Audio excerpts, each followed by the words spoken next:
Hello guys, welcome back to my YouTube channel Standard Classes. So today I'm going to continue chapter 4 measurement of national income, and in this chapter मैं आपके साथ expenditure method I've started, which is a very important method from your exam point of view. Maximum question उसी से आता है और मैंने previous video में वो चीज़ start कर दी थी.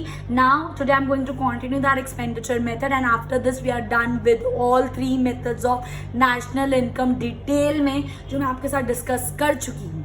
ठीक है, सो बस इस वाले मेथड को आज खत्म करते हैं फटाफट से. What is the difference between net exports and NFIA?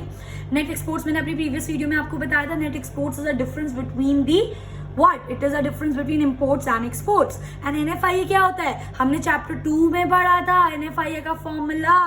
क्या पढ़ा था हमने? Income receive from abroad minus income paid to abroad. मैं फिर बोल रही हूँ, चैप्टर 2, चैप्टर 3, चैप्टर 4 अगर अच्छे से करोगे तब बिल्कुल आपका नेशनल इनकम का बेस क्लियर होगा. ये मत सोचना कि चैप्टर 4 ही इंपॉर्टेंट है. आई मेरी बात समझ? So net exports is the difference between imports and exports. NFIA is the difference between income receive from abroad and income paid to abroad. उन दोनों को माइनस करोगे तो आपको क्या मिल जाएगा? NFIA. अब नेट एक्सपोर्ट्स को हम क्या बोलते हैं? It is a domestic concept, but NFIA को हम बोलते हैं एक नेशनल कॉन्सेप्ट. ठीक है, जो नेट एक्सपोर्ट्स होते हैं it includes non factor services. Non factor services मतलब वो सर्विसेज जो फैक्टर्स ऑफ प्रोडक्शन प्रोवाइड नहीं कर रहे.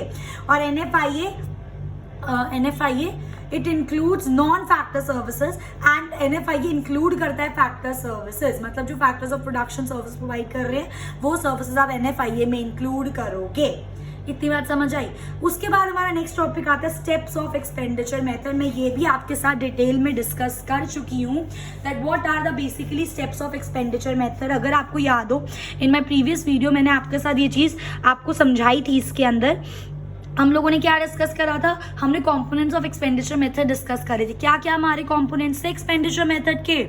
Private final consumption expenditure, government final consumption expenditure, gross domestic वाला था, और एक था हमारा नेट एक्सपोर्ट. और अगर हम इन सबको ऐड करते हैं तो हमारे पास क्या मिल जाता है हमें? GDP at MP. ये सब मैंने अपनी लास्ट वीडियो में बताया आपको. और GDP एट MP को फिर हम उसके बाद क्या करते हैं ना, डोमेस्टिक इनकम में कन्वर्ट करते हैं, और फिर डोमेस्टिक इनकम को किस में कन्वर्ट करते हैं? फाइनली नेशनल इनकम में कन्वर्ट करते हैं. तो यहीं पर आपके यही सारे स्टेप्स ऑफ एक्सपेंडिचर यहाँ पर लिखे हैं. सबसे पहले आपको स्टेप 1 आपको एक्सपेंडिचर आइडेंटिफाई करना पड़ेगा किस सेक्टर में क्या क्या खर्चा हुआ है. अभी हम ये नहीं देख रहे कि प्राइवेट का कितना खर्चा है, गवर्नमेंट का कितना खर्चा है, नेट एक्सपोर्ट्स कितने हैं. नो, अभी बस हम ये देख रहे हैं कि क्या क्या खर्चा हुआ है हाउस होल्ड सेक्टर में, गवर्नमेंट सेक्टर में, प्रोड्यूसिंग सेक्टर में और रेस्ट ऑफ द वर्ल्ड में. बस अभी हमें ये देखना है. ठीक है, उसके बाद स्टेप 2 में जो आपने खर्चा देख लिया, हाउस होल्ड में इतना खर्चा हुआ है, गवर्नमेंट में इतना हुआ है, नेट एक्सपोर्ट्स में इतना हुआ है, उसके बाद आप क्या करोगे? अब उनको क्लासिफाई करोगे. उसमें से प्राइवेट कंजम्पशन एक्सपेंडिचर कौन सा है, गवर्नमेंट का फाइनल कंजम्पशन एक्सपेंडिचर कौन सा है, उसमें से नेट एक्सपोर्ट्स क्या है. ठीक है, जब आपको वो सब मिल जाएगा आप उनको ऐड कर दोगे. जब आप उनको ऐड करोगे तो आपको क्या मिल जाएगा? GDP at MP. अब जिस स्टूडेंट ने मेरी प्रीवियस वीडियोस डिटेल में देखी हैं, चैप्टर 2, चैप्टर 3 अच्छे से देखा है, उसको पता होगा कि GDP एट MP को हम किस में कन्वर्ट करेंगे? NDP एट FC में. अब जिस बच्चे ने देखा है वो एकदम से बोल देगा NDP एट FC तो हमारा डोमेस्टिक इनकम होता है. बिल्कुल, कोई भी मेथड करो, वैल्यू एडेड करो, इनकम मेथड करो या फिर एक्सपेंडिचर मेथड करो, सबसे पहले आपको डोमेस्टिक इनकम निकालना है. और आपको ये चीज़ पता होनी चाहिए डोमेस्टिक इनकम को हम क्या बोलते हैं? NDP एट FC बोलते हैं. और जब आप GDP एट MP को डोमेस्टिक इनकम में कन्वर्ट कर दोगे, फिर आप डोमेस्टिक इनकम को किस में कन्वर्ट करोगे? NNP एट FC में. NNP एट FC क्या होता है? National income. मैंने ये जानबूझ के लिखे हैं ताकि आपको मैं बता सकूं कि आपको पता होना बहुत ज़रूरी है. क्वेश्चन में आ जाता है फाइंड नेशनल इनकम, पर बच्चों को यही नहीं पता होता कि हमें NNP at FC find out करना है, क्योंकि नेशनल इनकम को हम NNP एट FC बोलते हैं. बात समझ रही हो मेरी? मैं क्या बोलने की कोशिश कर रही हूँ. ठीक है, तो एग्जाम में कैसे करना है? न्यूमेरिकल आएगा, आपको कुछ आइडेंटिफाई नहीं करना है, आपको सिर्फ कंपोनेंट्स देखने हैं. जो आपके कंपोनेंट्स होंगे एक्सपेंडिचर मेथड के, उन कंपोनेंट्स को आपको ऐड करना है. आपको GDP एट MP मिल जाएगा. देन GDP एट MP से आप NDP एट FC मतलब डोमेस्टिक इनकम, फिर डोमेस्टिक इनकम से आप नेशनल इनकम इजीली निकाल सकते हो. सारे कन्वर्जन मैंने चैप्टर 2, चैप्टर 3 में आपके साथ डिटेल में डिस्कस करे हैं. ठीक है, उसके बाद हमारा थर्ड टॉपिक आता है guys precautions of expenditure method. कि जब भी हम एक्सपेंडिचर मेथड फॉलो कर रहे हैं हमें किन किन बातों का ध्यान रखना है. सबसे पहली बात, सेम चीज़ें पढ़ चुके हो, expenditure intermediate goods are not included. जो भी खर्चा आप इंटरमीडिएट गुड्स पे करोगे वो इंक्लूड नहीं होगा। क्यों? क्योंकि वो खर्चा ऑलरेडी फाइनल गुड्स में इंक्लूडेड होता है। उसके बाद आता है transfer payments are not included. Transfer payment कौन सी पेमेंट्स होती है आपकी?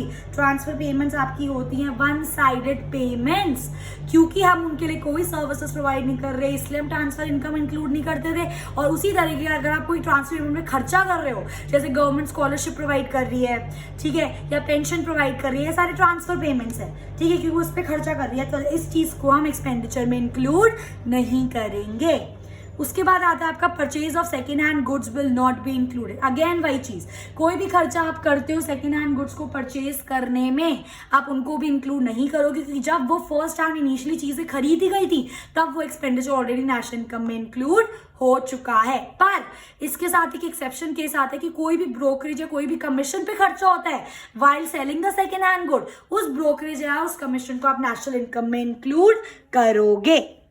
आई होप गाइस ये चीज आपको क्लियर है, ठीक है। सेम नेक्स्ट पॉइंट आता है, परचेज कर रहे हो आप कोई शेयर या डिबेंचर या बॉन्ड, कुछ भी, वो भी आप नेशनल इनकम में इंक्लूड नहीं करोगे। ये सब सेम है ऑलमोस्ट प्रिकॉशंस, हमने इनकम में भी ऐसे ही पढ़ा था, ठीक है। बट अगर कोई ब्रोकरेज या कमीशन कोई मतलब आपको हेल्प कर रहा है परचेज करने में और ब्रोकरेज या कमीशन चार्ज कर रहा है, तो वो जो खर्चा है ब्रोकरेज और कमीशन को, purchase of sales of debentures anything, वो चीज हम नेशनल इनकम में इंक्लूड करेंगे। और लास्ट आता है हमारा expenditure on own account production will not be included.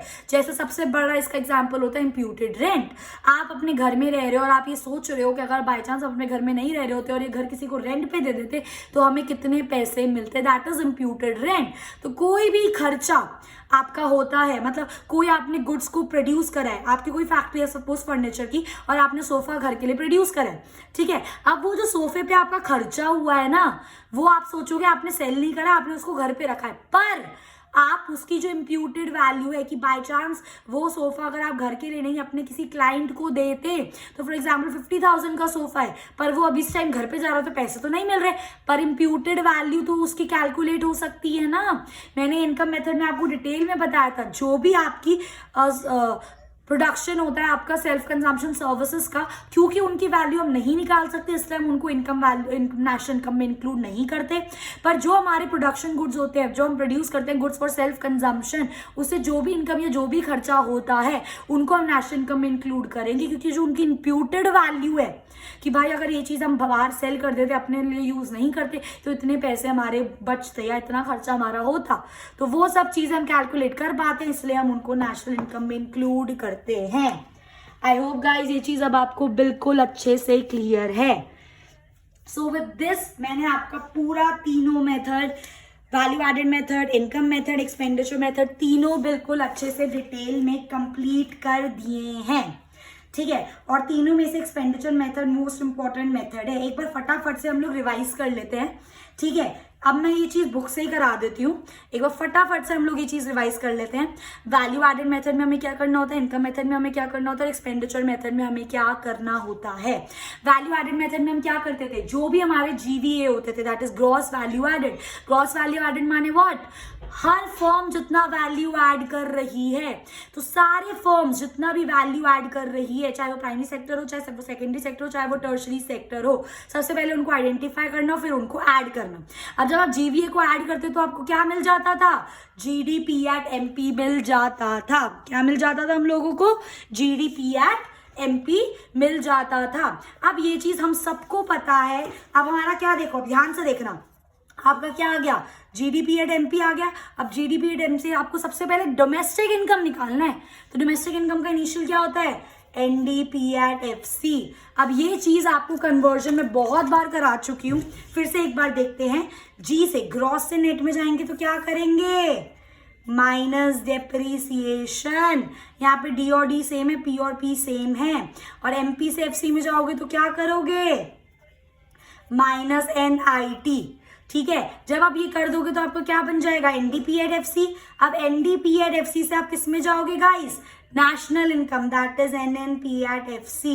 और इसमें सिर्फ D से N में जाना है, मतलब डोमेस्टिक से नेशनल में जाना है, तो हम क्या कर देते हैं, प्लस NFIA। आपका क्वेश्चन सॉल्व। आई मेरी बात समझ, वही चीज, ठीक है, उसी चीज में अब इनकम मेथड में आपके कुछ कंपोनेंट्स आपको आइडेंटिफाई करने होंगे क्वेश्चन में।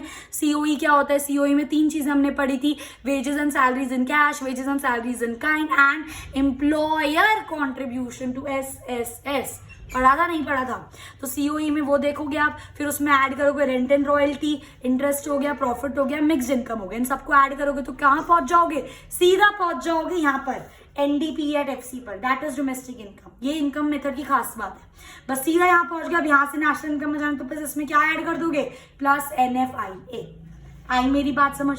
उसके बाद आता है हमारा थर्ड मेथड, मैं सारा रिवाइज करा रही हूँ आप लोगों की कन्वीनियंस के लिए, ठीक है। इसके बाद आता है गाइस हम लोगों का third method, that is expenditure method. इसके अंदर सबसे पहले आप कंपोनेंट्स देखोगे, private final consumption expenditure, government final consumption expenditure, gross domestic capital formation, net export, उठा के ऐड कर दो, क्या मिल जाएगा आपको। इसके अंदर के कंपोनेंट्स होंगे वो तो ठीक है, वो हम पढ़ चुके हैं डिटेल में। ऊपर से अगर हम रिवाइज करें तो क्या मिलेगा हमें, GDP at MP. Same stage पर आ गए ना अब आप, जीडीपी एट एमपी आपको मिल गया, जीडीपी एट एमपी से कहाँ जाना है, एनडीपी एट एफसी तक। तो क्या करेंगे, जी में पहले माइनस डेप्रिसिएशन कर दोगे, माइनस एनआईटी कर दोगे, तो एनडीपी एट एफसी आ जाएगा। अब एनडीपी एट एफसी से एनएनपी, नेशनल इनकम में जाना तो क्या कर दोगे, प्लस NFIA। आई मेरी बात समझ? ठीक है गाइस, अब इसी के बेस पर एक फटाफट से हम क्वेश्चन सॉल्व करते हैं जो आपकी बुक में भी यहाँ पर दे रखा है, ठीक है, जिससे आपको बिल्कुल अच्छे से क्लियर हो जाएगा कि हमें क्या कैसे करना है, ठीक है। इसके नीचे जस्ट मैं आपके साथ ये वाला क्वेश्चन सॉल्व कर रही हूँ। ऑल्दो ऐसा स्ट्रेट क्वेश्चन बिल्कुल नहीं आएगा आपके एग्जाम में, बट मैं आपके साथ ये अभी इसलिए सॉल्व कर रही हूँ ताकि आप नॉर्मल इन चीजों को ऐड करके इनको चीजों को सॉल्व कर सको, ठीक है। तो हम स्टार्ट करते हैं, ध्यान से देखेंगे सारे बच्चे कि हम लोगों को क्या क्या दे रखा है। इस बुक को यहाँ रख देती हूँ मैं, I hope it's visible, yes, ठीक है। अब सबसे पहले हम वैल्यू एडेड मेथड देखेंगे। वैल्यू एडेड मेथड में हमें जीवीए ऐड करना होता है, ठीक है। चेक करो कहाँ कहाँ दे रखा है, हमें दे रखा है gross value added by primary sector, तो बिल्कुल हम इसको वैल्यू एडेड मेथड में लेंगे। फिर हमें gross value added by secondary sector, तो इसको भी हम वैल्यू एडेड मेथड में लेंगे। Gross value added by tertiary sector, इसको भी हम वैल्यू एडेड मेथड में लेंगे। कॉम्पनसेशन ऑफ एम्प्लॉय नहीं आता हमारा वैल्यू एडेड मेथड में, ये हमारा किस में आता है, इनकम मेथड में। रेंट एंड रॉयल्टी भी नहीं आता है, किस में आता है, इनकम मेथड में। तो टिक कर लेते हैं, ठीक है। ब्लू से मैं टिक कर रही हूँ आपकी income method, compensation of employ income method, rent and royalty income method, interest भी इनकम मेथड का कंपोनेंट है, मिक्स्ड इनकम भी इनकम मेथड का कंपोनेंट है, और प्रॉफिट भी इनकम मेथड का कंपोनेंट है। सिमिलरली हमारा नेक्स्ट आता है प्राइवेट फाइनल कंजम्पशन एक्सपेंडिचर। ये हमारा इनकम का नहीं है, ये हमारा किस मेथड का है, एक्सपेंडिचर मेथड का, तो मैं इसको रेड से टिक कर रही हूँ। गवर्नमेंट फाइनल कंजम्पशन एक्सपेंडिचर भी हमारा एक्सपेंडिचर मेथड का है, ग्रॉस डोमेस्टिक कैपिटल फॉर्मेशन भी हमारे एक्सपेंडिचर मेथड का है, और नेट एक्सपोर्ट्स भी हमारे एक्सपेंडिचर मेथड का है। उसके अलावा हमें 3 चीजें दे रखी हैं, नेट इनडायरेक्ट टैक्स, डेप्री दे रखा है, और NFIA दे रखा है। ये बिल्कुल स्ट्रेट फॉरवर्ड क्वेश्चन है ताकि आप इन चीजों को सॉल्व कर सको। ऐसा क्वेश्चन गलती से ही मत सोचना एग्जाम में आएगा कि हमने ये क्वेश्चन कर लिया हमें पूरा नेशनल इनकम आ गया, ऐसी बिल्कुल भी गलती मत करना, ठीक है। तो सबसे पहले चीज मैं आपके साथ क्या स्टार्ट कर रही हूँ, वैल्यू एडेड मेथड। सबसे पहले हम कौन सा सॉल्व करेंगे, वैल्यू एडेड मेथड सॉल्व करेंगे। तो वैल्यू एडेड मेथड के लिए हमें क्या करना होता है, जो भी हमारे जीवी है उन सबको ऐड करना होता है। अब लिख लेना, मैं बस यहाँ पे सॉल्व कर रही हूँ, ठीक है। तो सबसे पहले मेरा जीवीए हो गया प्राइमरी का, सेकेंडरी का और टर्शरी का। प्राइमरी का मेरा जीवीए कितना है, 1600 रुपये, सेकेंडरी का मेरा है 2500 रुपये, और टर्शरी का है मेरा 1200 रुपये। अब इन तीनों को मैं ऐड कर रही हूँ तो मेरा क्या आ जाएगा, 0 0, और ये हो जाएगा 5300, ठीक है। अब ये जो आपने ऐड करके निकाला, क्या निकाला आपने, ये हमने निकाला है जीडीपी एट एमपी। अभी पढ़ा ना, जब भी आप जीवीए को ऐड करते हो तो आपको क्या मिल जाता है, जीडीपी एट एमपी। अब जीडीपी एट एमपी से हमें किस में जाना है, सबसे पहले डोमेस्टिक इनकम में।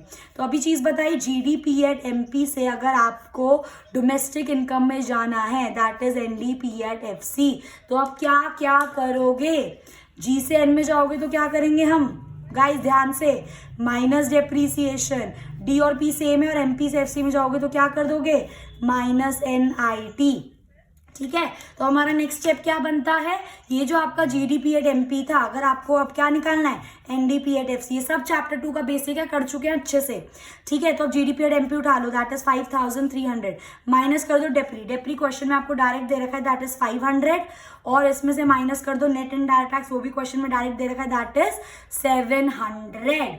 अब जब इन दोनों को आप माइनस कर दोगे तो आपको आ जाएगा 4100। आई मेरी बात समझ। अब ये आपका एनडीपी एट एफसी आ गया। अब एनडीपी एट एफसी के बाद आपको क्या निकालना है, एनडीपी एट एफसी से हमें निकालना है एनएनपी एट एफसी, डोमेस्टिक से नेशनल, डोमेस्टिक से नेशनल में जाएंगे तो क्या कर देंगे, प्लस एनएफआईए। तो फाइनली जब हमें एनएनपी एट एफसी निकालना है, चेक करो, एनएनपी एट एफसी निकालना है, तो जो एनडीपी एट एफसी कितना था 4100, उसमें प्लस कर दो एनएफआईए जो कि आपको क्वेश्चन में दे रखा है, that is 100, and your answer is 4200। कोई दिक्कत, कुछ मुश्किल था इसके अंदर? सिमिलरली गाइस मैं बुक हटा लेती हूँ, अब आपने देख लिया ना हम कौन सा क्वेश्चन डिस्कस कर रहे हैं, ताकि मैं यहाँ पे सॉल्व कर सकूँ, तो आप क्वेश्चन ओपन करके रखना। ठीक है, सेकंड मेथड अब हम सॉल्व करने वाले हैं गाइस यहाँ पर, इनकम मेथड। कौन सा method, income method. Income method के लिए हमें कंपोनेंट्स दे रखे होते हैं, उनको हम ऐड करते हैं। तो हमें क्या क्या दे रखा है क्वेश्चन में, चेक करो, सीओई दे रखा है आपको, सीओई कितना दे रखा है आपको 1500।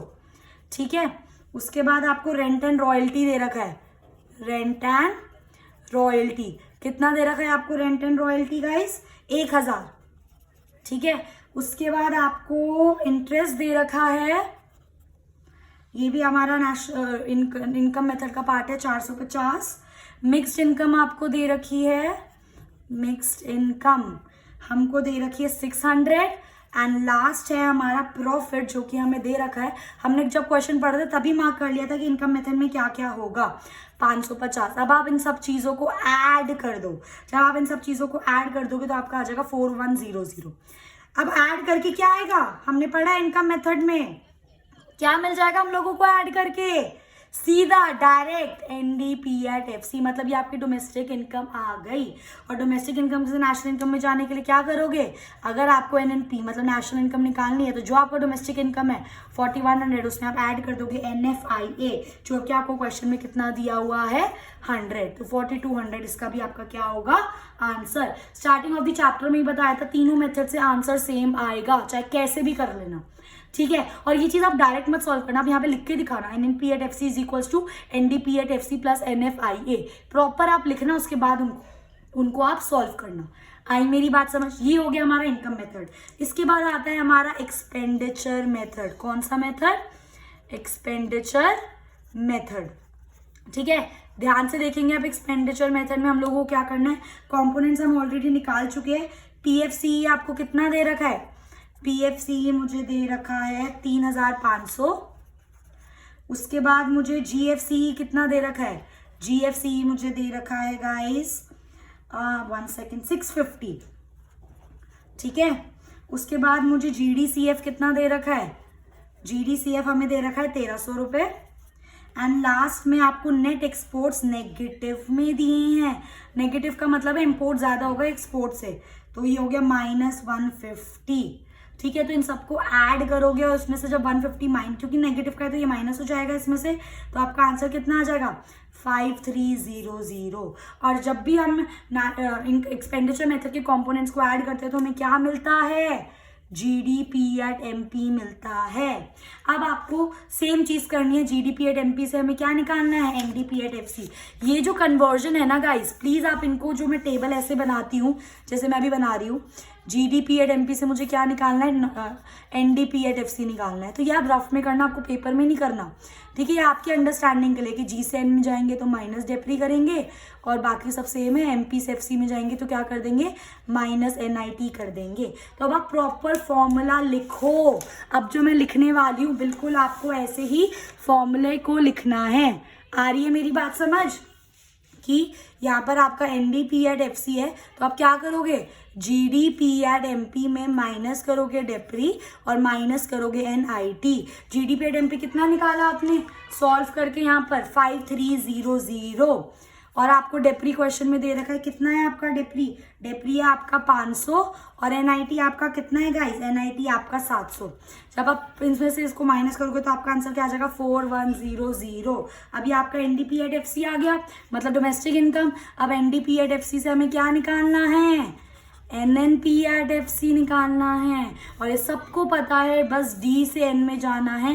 ये चीज़ आप रफ में करोगे, ये चीज़ उसमें पेपर में करोगे, ठीक है। आप प्लस कर दोगे NFIA, तो अब आप इसको फॉर्मूला लिखोगे पेपर में दैट अगर आपको NNP एट FC छोटा लिखेंगे निकालना है तो हम क्या करेंगे, NDP एट FC में प्लस कर देंगे NFIA। NDP एट FC कितना है 4100 प्लस NFIA आपको क्वेश्चन में दे रखा है जो कि आपका कितना है 100। चेक कर लो, तीनों से आंसर सेम आ रहा है। आई मेरी बात समझ? तो ये तो सबसे ज़्यादा बेसिक क्वेश्चन था भाई, इससे ज़्यादा बेसिक क्वेश्चन ये गलती से ही मत सोचना एग्जाम में ऐसा क्वेश्चन आएगा, बिल्कुल नहीं आएगा ऐसा क्वेश्चन। ये बस आपको समझाने के लिए कि आपको किस तरीके से चीज़ों को सॉल्व करना है, क्या क्या आपको ऐसे ऐसे देखो ये फॉर्मूला ऐसे ये चीज़ें लिखनी है आपको। यहाँ पे भी आपको लिखना था बल्कि कि अगर हमें NNP एट FC निकालना है तो हम NDP at FC plus NFIA करेंगे, फिर ये सॉल्व करना था, ठीक है। ये कॉम्पोनेंट्स आइडेंटिफाई करने थे। दो रीज़न थे इसको कराने के कि पहली चीज़ कि तीनों से आंसर सेम आता है, दूसरी चीज़ आपको क्वेश्चन सॉल्व कैसे करना है। अभी हम आगे न्यूमेरिकल्स करेंगे तो आपको बिल्कुल और अच्छे से चीज़ें समझ आ जाएंगी, ठीक है। तो आप बिल्कुल टेंशन मत लेना, मेरे साथ बने रहना। कोई भी आपको डाउट होता है कमेंट सेक्शन में मुझे बिल्कुल पक्का से बताना, I definitely answer your queries. If you like my video please do like करना, शेयर करना एंड सब्सक्राइब अगर अब तक नहीं करा है तो। Thanks for watching.